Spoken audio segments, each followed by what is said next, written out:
Are you thinking about taking a gap year, but you don't know where to begin? Hi, I'm Julia Rogers. I'm a professional gap year counselor, and yes, that's a thing. And today we're going to talk about how to plan a gap year in 2026. I'm going to tell you all about the benefits of a gap year, the types of opportunities that are out there, and how to get started with planning. So stick around, lots to go over, but I try to condense it down for you to make it easy to digest. Let's get started. Okay, first I want to start with a definition. A gap year is an intentional period of personal growth and exploration supported by activities of experiential learning.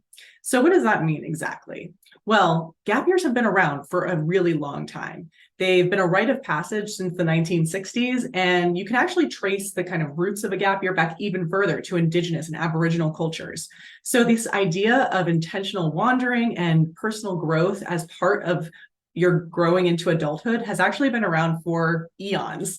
And it's really come into the modern nomenclature in America in the past 10 years or so. But it's growing in popularity. More and more young people are choosing to take an intentional gap year, either after high school, sometime during their college experience, or sometimes even between higher education and the workforce, or guess what, even during careers as well.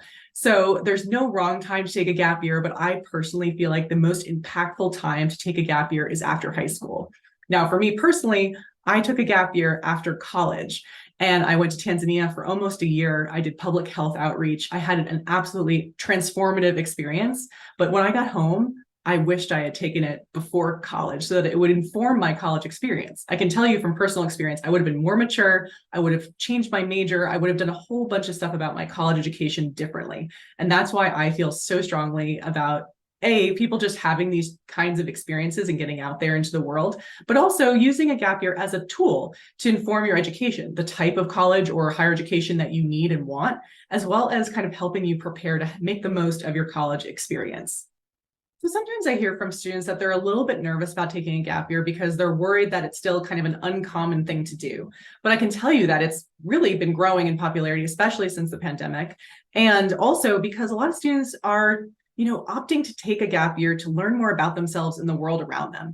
And one thing that we're finding as far as outcomes from gap year students is that gap years are exceptionally good at helping young people discover who they are, their priorities, their values, and what they want out of the next steps of their education or career. So what we find is that 95% of students who take a gap year, they survey that they feel better prepared for their next step as a direct result of their gap year. We also find that the same amount of students, about 97%, say that their gap year increased their confidence as well as their maturity.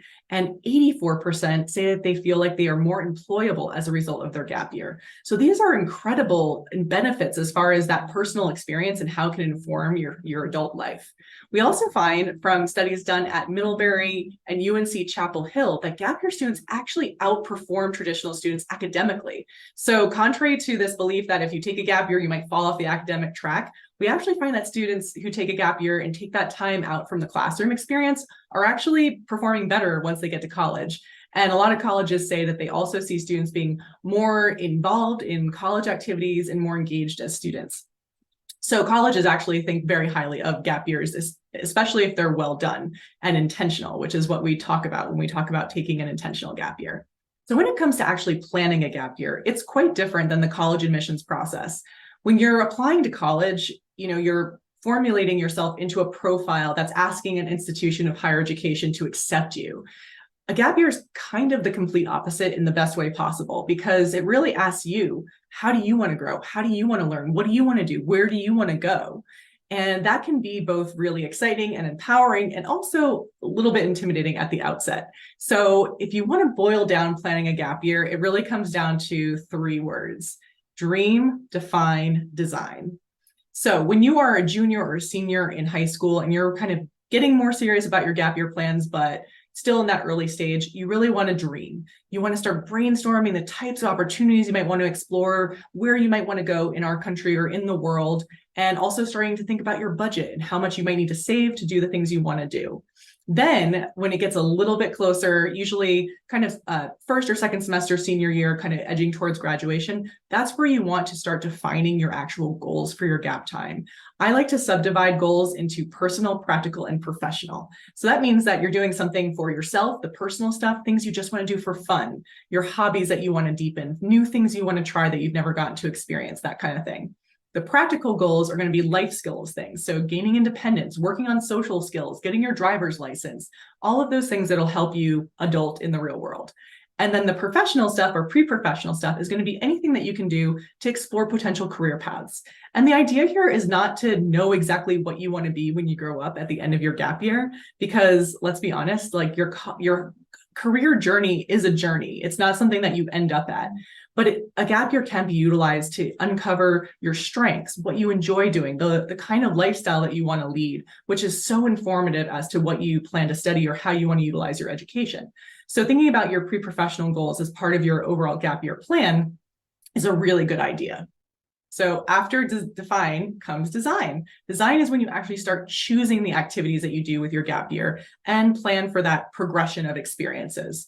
And by that, I mean that most gap year students actually do multiple things over the course of their year. So they won't just do one thing for the whole, year and almost year and a half of their gap time, if you're talking about graduation to matriculation. But they might do work at home during the summer and save money, go away in the fall and do a structured program, come home for the holidays, go away again and do an internship or volunteer work, come back home at late spring and stay at home and work again for the summer before college or something along those lines. So when you're designing your itinerary, you're going to be choosing programs, activities, experiences that support your goals, fit within your budget, and really help you break out of your comfort zone, because that's where the magic happens. So let's talk for a little bit about the types of things that you can fill your gap year with, because I guarantee you there's way more out there than you realize initially. There are so many things you can do on a gap year. It starts to get exciting when you really start investigating all the different opportunities. So I will use some visuals to help us illustrate this, because it's easier to understand gap year opportunities in two categories: programs and self-designed opportunities. So when it comes to programs, this is kind of how it sounds. This is something that you join that gives you some structure, that gives you some support. So these are great opportunities for people who want to opt into a program that usually has a group where you're going to be with other peers or other people, and that gives you some sort of learning / growth / structure to your days, so that you kind of don't have to figure it all out on your own. The most common type of gap year opportunity, if you're Googling for gap year opportunities, is experiential semesters. These are going to be structured group-based programs where you're with leaders and you're structuring your time around some sort of activity. So you might be doing something outdoorsy, like doing a semester in the American West where you rock climb and whitewater raft and learn how to hike in the backcountry. You might be doing something that's more about cultural immersion, where you go to Southeast Asia and learn about elephant conservation and go stay with local homestay families and get to scuba dive. You might be doing something that's more language immersion focused, where you're living in a city and learning Spanish and getting to live with a host family. So all of these things are still kind of the same model of programming, but they are different thematically. So if you want to do that type of program, but wonder if it's in a certain area of the world or under a certain banner or theme, chances are it is. There's stuff in the outdoors, there's stuff in the arts, there's stuff in language learning and cultural immersion and adventure travel. All of those things are well covered in that category. Now, volunteering is another really great way to spend some or all of your gap year. There are volunteer opportunities all over the world where you can really make impactful change in certain communities through either conservation work or working with wildlife, which is very common, or working with people in community-based volunteer opportunities, such as teaching English, working alongside people in community centers or childcare centers, doing work around microfinance, doing work around elder care, all sorts of things. So when it comes to volunteering, you want to invest as much time as possible in a local community or at a project site so you can make the most impact. And you also want to make sure you watch out for, thoughtfully executed and ethical types of volunteer work, which I can talk about in another video if you're interested. There's also interning, which you may think about interning as not necessarily programmatic, but it actually can be. So interning programs actually help set you up with a professional placement. And sometimes these are in international cities. So you can go to places like Dublin, Ireland, Bangkok, Thailand, Cape Town, South Africa, and actually get work experience with some really legitimate organizations and companies, and living in, accommodation, usually apartments with other, gap year college age students. These are really great programs for those who really want to explore some career paths on their gap time. The common length for those is usually around 1 to 4 months, depending on the program. We also have national service, which is such an amazing way to give back to our own communities here in the US. Now, if you're a US citizen, you can join a lot of different AmeriCorps programs. They're usually longer term, so usually 9 to 12 months long, depending on the program, like City Year or NCCC.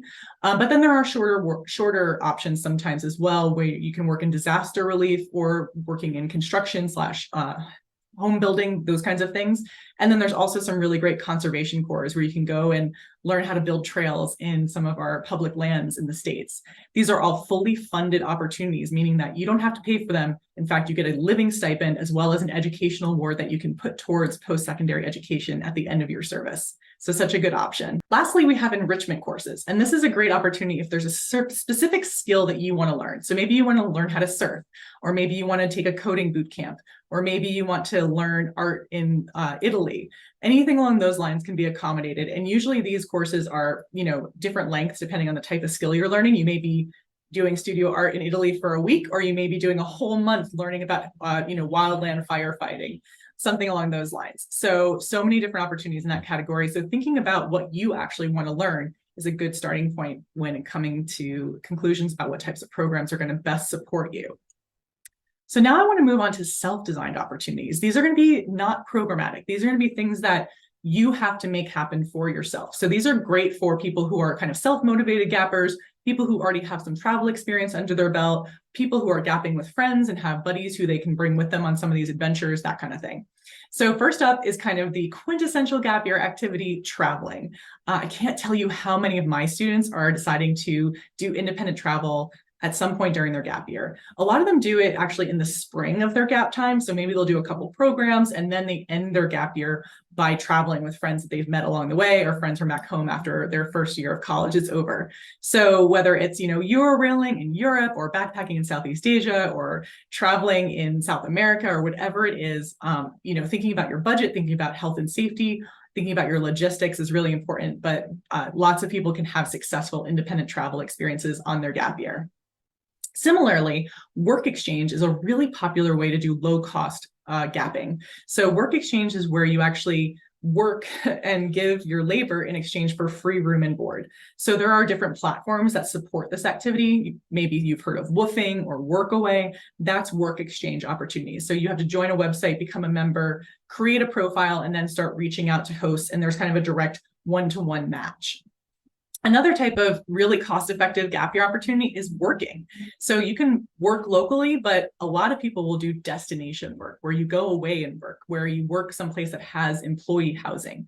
I would highly recommend this if you're in a situation where you are self-funding your gap year or need to make some money, because there's a limited amount of ways that you can grow if you're living in your childhood bedroom and working a local job. But if you could go out to Aspen or Sedona, Arizona, or Alaska and work a season as in the hospitality world and live in other employee housing and have those independent skills, you're going to be so much more mature as a result of that. So think about destination work, not only in the US, but you can also, as a gapper, legally get working holiday visas in Australia, New Zealand, and some other places as well. But those are the main ones. Canada, you can, but there's a lottery system. Once you're matriculated into college, it opens up to a few more countries. But again, for just your traditional gap year students, those three countries are the most popular. If you are lucky enough to have dual citizenship, there may be many more opportunities available to you. So check on that. So for those of you who are staying local during your gap year, you can still make it really meaningful. You can seek out work opportunities, interning, other types of experiences like job shadowing that are close by, but can still help you discover more about yourself. A meaningful gap year doesn't mean you're flinging yourself across the world necessarily, but you do need to be finding ways in which you are stretching yourself. So a gap year is only a gap year if you are stretching, growing, learning, and are somewhat uncomfortable for parts of it. So think about that when you're thinking about, am I doing enough on my gap year? Lastly, a lot of people will pursue personal projects on their gap time. Maybe you've always wanted to write a one-woman show and produce it at a local theater.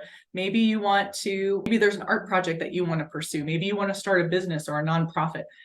A gap year is an excellent time to experiment with those kinds of things. The outcome can be amazing. So I would encourage you to think about if there's any personal projects or things that you want to accomplish on your gap time that you can use a little bit of time during your year to pursue. Let's talk for a minute about budget. Sometimes people say that they think a gap year has to be expensive, and couldn't be further from the truth. It really depends on who you are and what your needs are for your gap year. If you're the type of person who needs a lot of support or needs the type of program where there's going to be mentorship, mental health support, or if you're going to be doing something that's high risk in the outdoors, you're going to want to invest in programming that keeps you safe, that keeps you healthy, that helps you grow in the ways that you need to grow so that you can thrive in your steps after your gap time. If you want and need to take a low cost gap year, that is completely possible as well. There are many students who do low cost, no cost, or cost positive gap years. And you just really need to think thoughtfully about how you design your itinerary. So some things to consider when it comes to costs are, the programmatic costs. A lot of the program types that we discussed in the earlier part of the video, those are going to be an investment anywhere from a few $100s a month to thousands of dollars a month, depending on the type of program and how much structure it offers. There's also going to be vaccines, visas, kind of, those kinds of extra expenses, gear that you might need, as well as extra health costs like health insurance and travel insurance and things like that. But the good news is there's also ways to financially fund your gap year. You can work and save for ahead of your gap time or during your gap time. Oftentimes people's families are willing to contribute. So that's a good conversation to have with the people in your life who may be able to support you in some ways. Consider that not all forms of support are dollars and cents. You may have an aunt who lives someplace cool who you want to go visit and work with, or live with on your gap time and work a local job while living with her. I've had students who've done au pairing, which is nannying in foreign countries because their parents have a family friend who has kids who needs help. So thinking about your network and how that network might be able to be of use to you during your gap time is a really useful way about thinking about how to also save some money in different ways. So do some brainstorming on that. There's also financial aid and scholarships available for many gap year programs. So if you are looking into a specific gap year program, be sure to also look into their financial aid and scholarship opportunities. You can also often use 529 money, which is college savings money, towards gap year programs that bear college credit. So many structured gap year programs are actually accredited by different universities like Portland State University and others. So be sure to look into that if you're interested in using 529 money towards gap year experiences, which bonus, you get college credit as part of your gap year, which is pretty great. It doesn't always transfer into your future college, but it can be a great way to help fund it. And then potentially you have credits to transfer in as well. So when it comes to thinking about how your gap year relates to your college experience, I have some tips. First of all, if you know that you're bound to a 4-year college after your gap year, the best thing that you can do is apply to college senior year and then defer from your school of choice. Many 4-year schools allow deferrals for an intentional gap year. Usually the process is that you get in, so you'd get an admittance letter, in spring of your senior year, and then you would write a letter or a proposal about why you want to take a gap year, what you plan to do, and how it will make you a better student.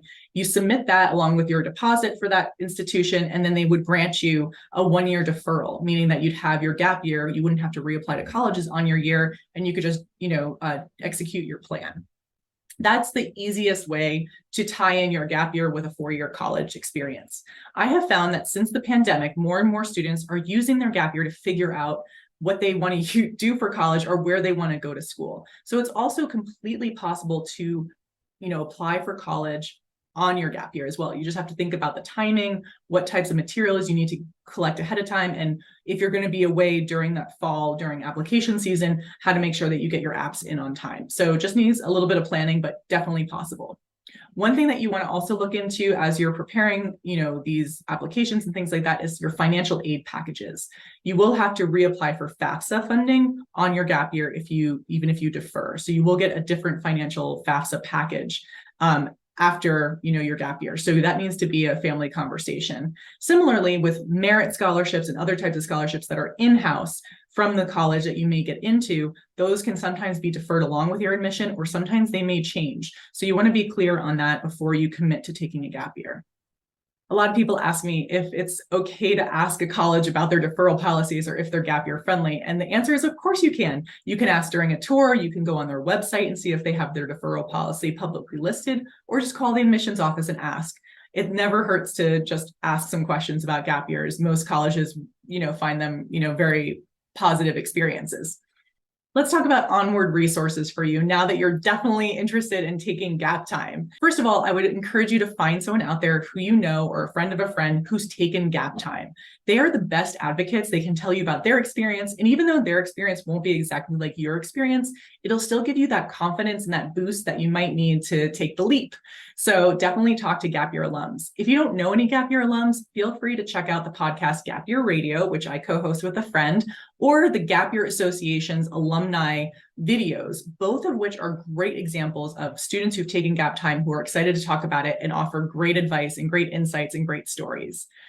Similarly, you can go to the Gap Year Association website where you can find program listings, a student planning guide, and all sorts of other resources to help you with your gap year planning and execution. Go Overseas is another wonderful resource. It's kind of like the Yelp of gap years. There's all sorts of peer reviews of different gap year programs and opportunities. And lastly, I'm a resource. I'm a gap year counselor. I work directly with students and their families to help plan gap year experiences. And if you are interested in having a free introductory conversation, I'll drop the link in the show notes, but you can also contact me that way, fill out a questionnaire, and we'll have an intro conversation. I can brainstorm with you about your ideas and how we might be able to work together to make them happen.